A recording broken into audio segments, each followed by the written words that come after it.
Hey guys, how's it going? Okay, so I'm in a weird situation here. I'm at the park right now and I'm having car troubles. My car has been driving good. I mean, I haven't had any issues with it. Not today, not for the last couple of weeks, not for the last couple of months. It's been good for a while. All right, last time I changed my battery was maybe like 6 months ago. Changed my alternator a year and a half ago. Ever since then, no issues at all. No issues at all. I was comfortable driving this, for, a long to places that's like far, far away.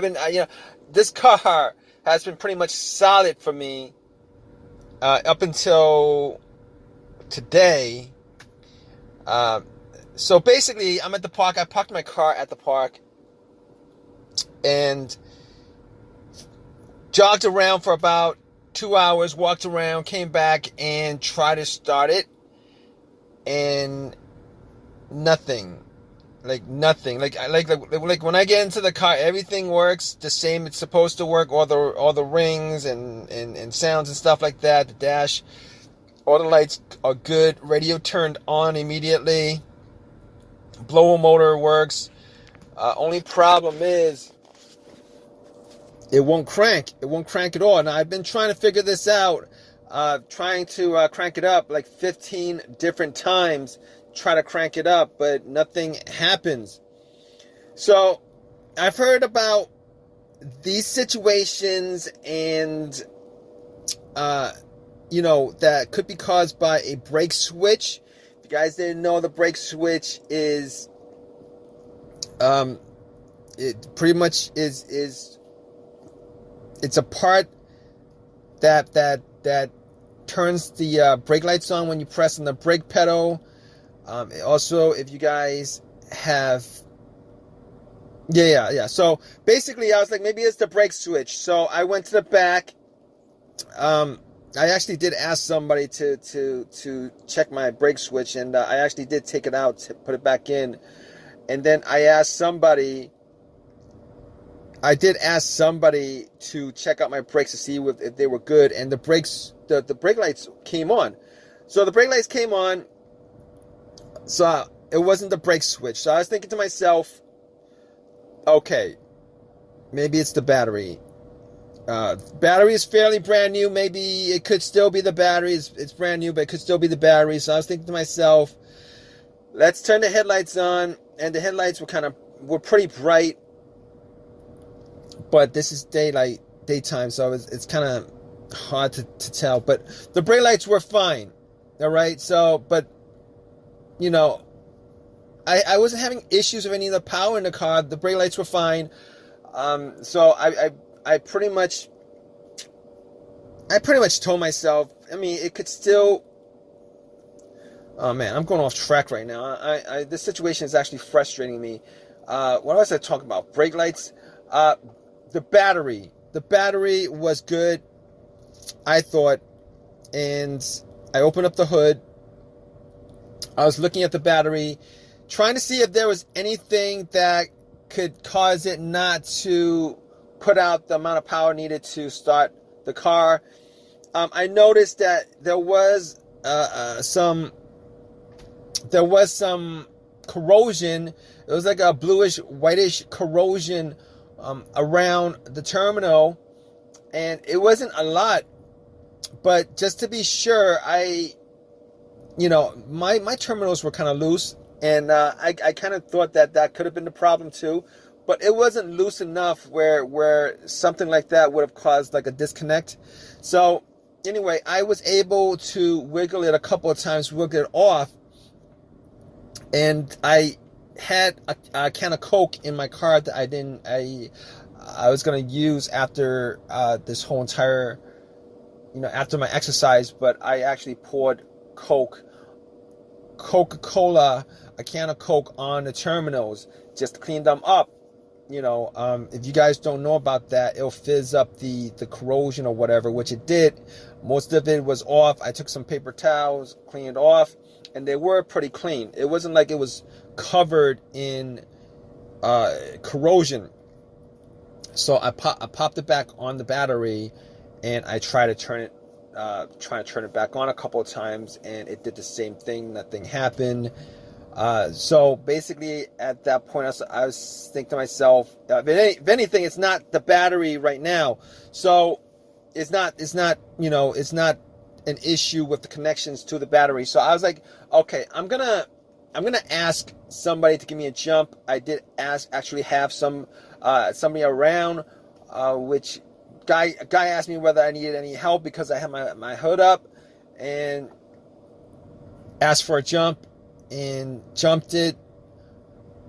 Nothing happened. Okay, so basically the first time nothing happened. So I waited about not 5 minutes. I waited a couple of minutes, for it to charge the battery, just in case the battery was pretty low, and then tried to turn it on, and nothing happened.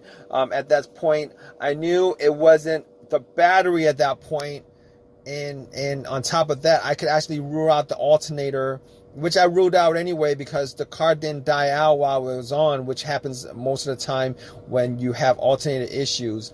And the reason why I ruled out the alternator is if the alternator was bad and it ran the battery down, and your battery was dead and you can't start your car, a rare occasion that would happen the way, where your car would be, your car would die out at the time of parking. But as soon as you get a jumper cable on there, if it was a bad alternator, you would be able to start the car. But once you take the cables off, your car would die out because the alternator was bad. It wouldn't be charging it. But that wasn't the situation that occurred.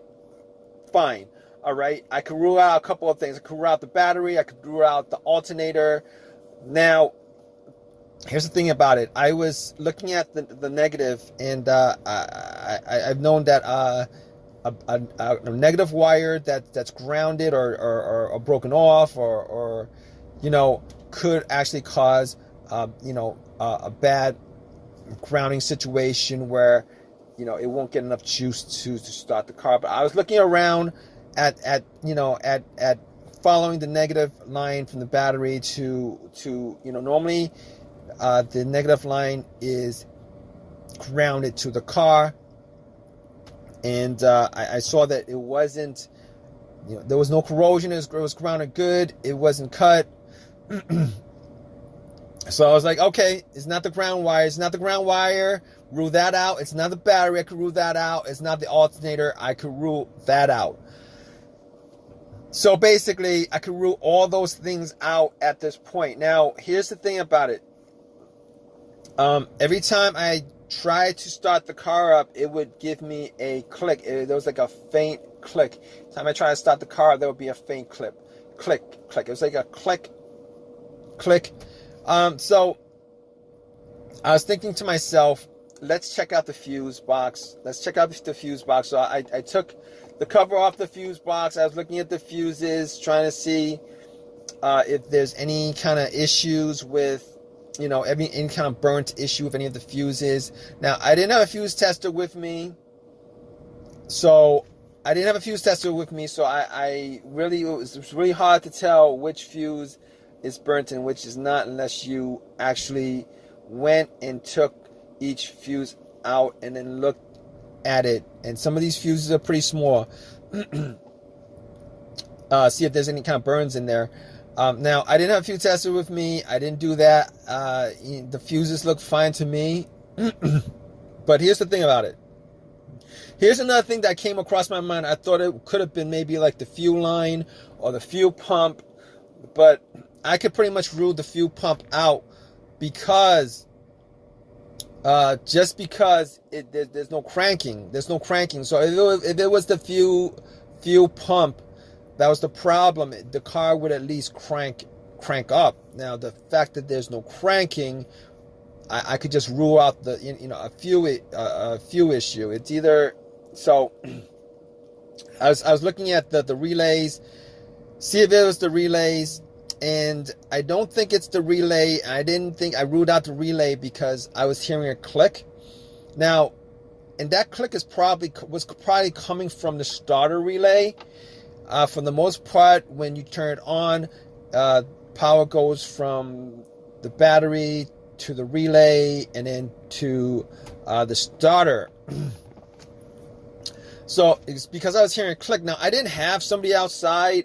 Normally, you could actually feel the starter relay clicking when you click on it. Now, I'm not 100% sure that it wasn't the starter relay that was causing that clicking noise, but I'm pretty sure. Okay, now if I had somebody with me to just be out there and listen for it, and put a finger on the relay, normally it would, you would actually feel a certain vibration, a clicking vibration on the relay when you try to start it. But here's the thing. I didn't have somebody with me, but I did hear a click each time. So I'm going to rule out the relay. So basically we're ruling all that stuff out. I'm ruling the relay out. I'm ruling the battery, the alternator, the ground wire. If you guys are in this situation, you guys need to troubleshoot this situation. Obviously, you guys are going to just keep on ruling things out until you guys get to what the most probable issue is with your no start situation. But in this case, I could rule all that stuff out. Now, as far as the fuse is concerned, here's the thing. I didn't have a fuse tester, so I couldn't test out each and every one of these fuses. So I was thinking to myself, okay, the situations that I've had previously where there were fuse issues, I will say that there were two times where I had fuses cause my car not to start. Now, it wasn't on this car, it was on previous vehicles that I've had before. So one of those situations was, I believe it was a Honda that I had, where there was a main fuse that connected the battery cable to the fuse box. Now, Honda likes to have these main fuses. I think Nissan used to like to have these main fuses. So basically, that situation was like this, all right? There was nothing working in the car. There was no electricity going to any portion of the car, all right?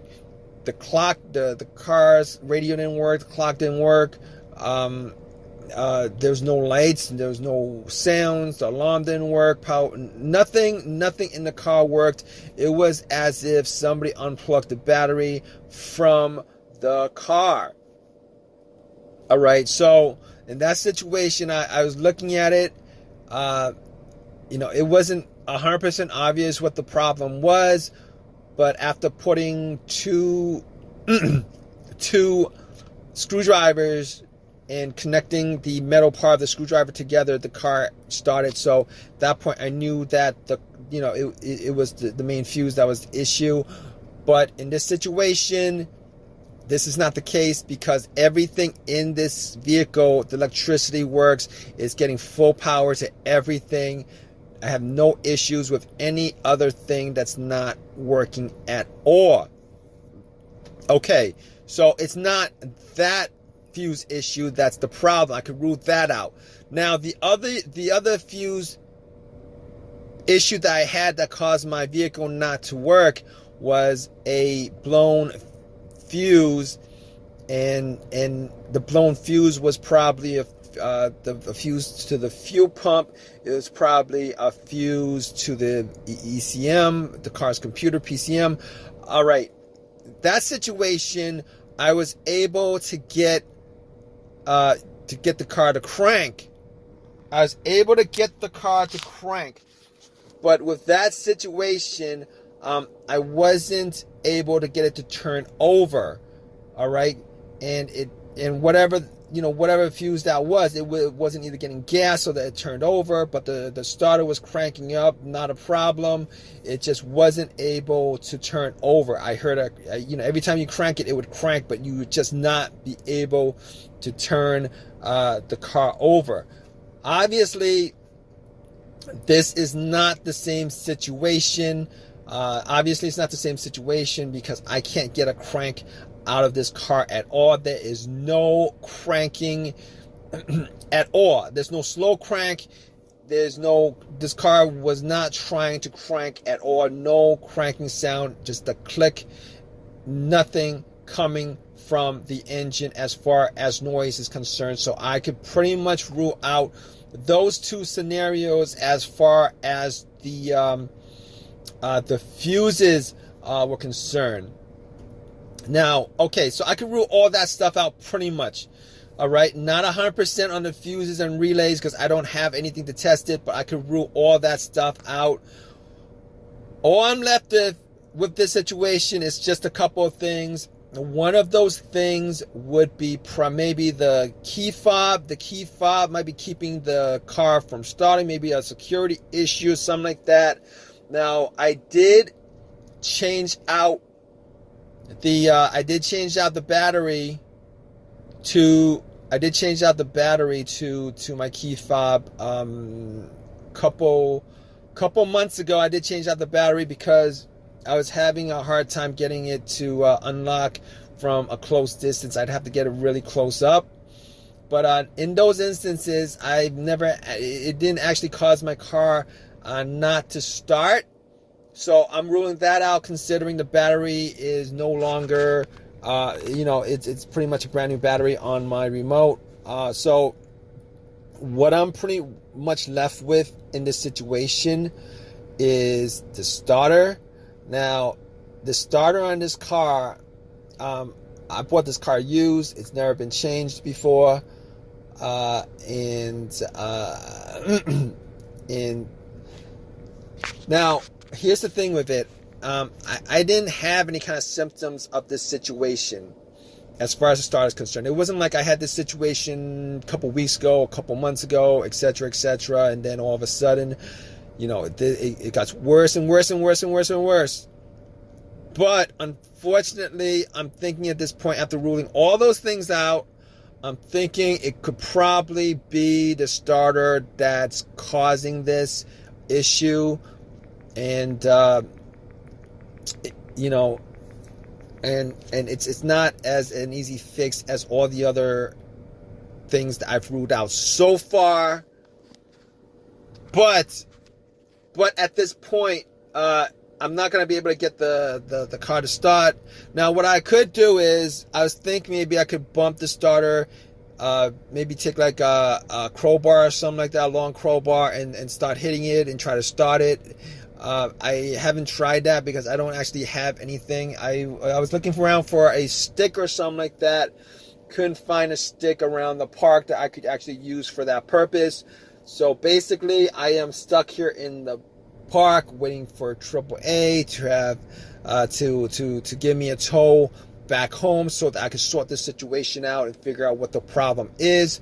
But if you guys are still looking for a fix to your problem, just hold on. All right, I'm gonna once I get this, once this tow truck gets here and get home, I'm gonna work on it, see if I could definitively figure out what the situation is. All right, guys, just stay with me. I'm gonna give you guys a resolution to this problem, tell you guys what the all right, guys. So basically, it took 2 hours for me to get a tow truck to my car and have my car towed back home. At that point, I went through all the things that I've ruled out, just to double up on, just to make sure that everything that was ruled out was not the cause of the problem, of no start problem. And I can verify through testing and everything that everything that I ruled out was not the cause of the no start issue. All right, which pretty much left me with a starter problem, pretty much. Now, I couldn't confirm it until I took everything off, which I did. Put a cable from the battery directly to the starter, and nothing. It did not do a single thing. Now, The connections were rusty, but clean it off, put the cable from the battery to the solenoid of the starter, and it still didn't work. So at that point, I confirmed that it was a starter that was causing the no start. Went to AutoZone, took it to AutoZone, and they got, I pretty much got a rebuilt, remanufactured starter, because a brand new one would have costed me twice as much. I didn't want to do that. Didn't want to spend that much money on it. So I got the remanufactured starter, popped it in, turned on, and it worked. It turned on, it worked. You know, started my car up a couple of times. It turned on, it worked. So cranked up without a problem. So it turned out to be the starter itself. All right, guys. So if you guys are still with me, here's the thing. All right, 90% of what I went through, if you guys are having this similar situation of a no crank, no start situation, I'm pretty sure that you guys could pretty much rule out most of that stuff to get to the main cause of your starter issue. All right. Now, if you guys went through everything and you guys are still having the same issue, I'm pretty sure it's your computer that's causing it. But that's a really big step to take as far as troubleshooting is concerned, about actually looking at the car. But if this video has helped you guys out in any way, please give me a thumbs up. Please subscribe. Please, if you guys have any comments at all about this video, please leave your comment in the comment section. All right, guys, take care.